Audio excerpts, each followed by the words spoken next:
Pourquoi vous avez choisi justement cette période J'ai choisi 1915? précisément la période 1915 parce que ce qui me passionnait, c'était le moment très précis où André Oeschling, cette jeune fille de 17 ans et demi, est rentrée dans le monde des Renoirs. Elle était le dernier modèle d'Auguste.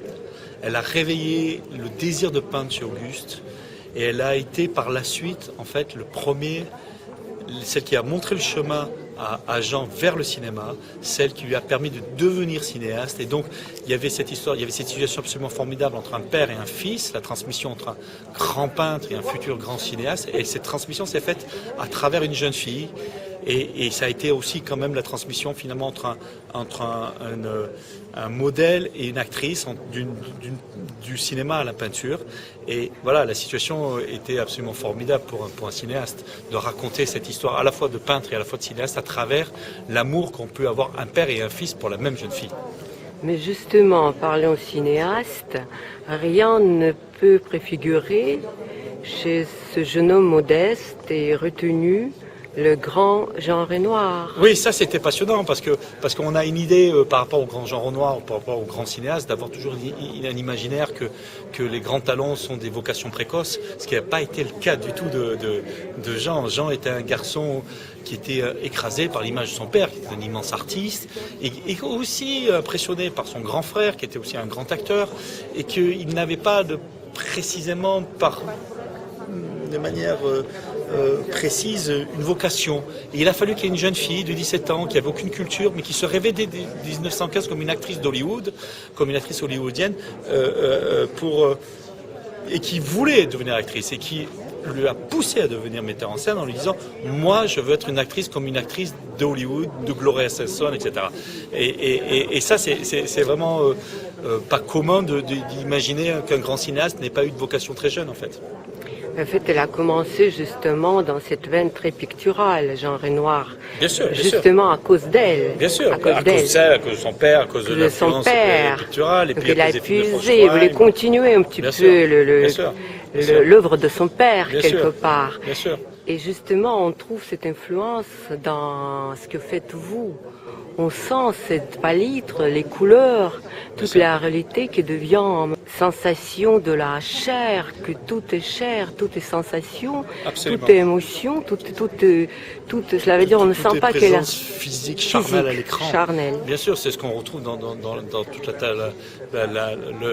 la dernière façon de peindre de Renoir, où ce n'est plus qu'à la fin, il se débarrasse de l'anecdote de sa contemporanité, il n'y a plus de témoignages de son époque, ce n'est plus que des corps humains, des corps de jeunes femmes, très plantureuses, très rondes, très charnues, très voluptueuses, qui flottent comme ça, qui semblent flotter dans une nature complètement luxuriante. Et on voit Renoir, Auguste Renoir, souffrant, terriblement souffrant, et en même temps, il continue de peindre la beauté.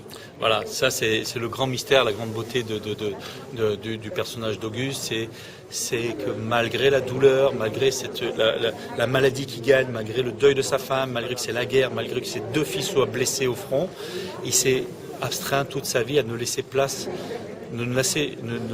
jamais place à la douleur, à la souffrance, à tout ce qui peut être laid du monde. Dans sa peinture, il a toujours célébré la beauté et le charnel, et voilà. C'est ça qui était très émouvant chez Auguste. Est-ce que vous avez surtout puisé dans le livre de Jacques Renoir, ou il y avait d'autres sources? Dans les livres de Jean, dans les tableaux d'Auguste, dans la réalité. Voilà, c'est un ensemble de documents qui crée après une sensation de cinéaste.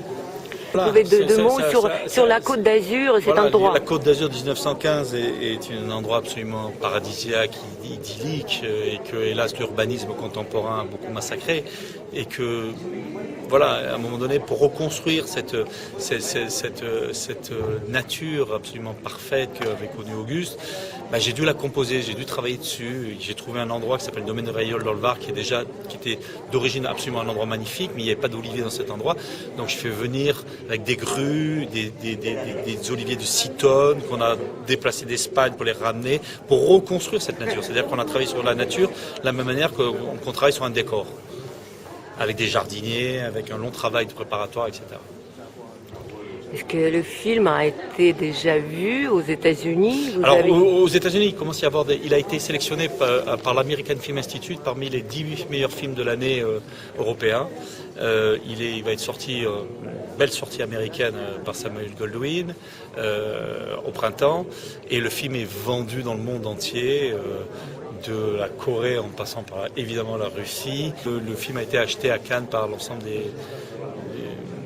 des pays majeurs de cinéma dans le monde, quoi. Bon. Ben, merci beaucoup. C'est moi qui vous remercie.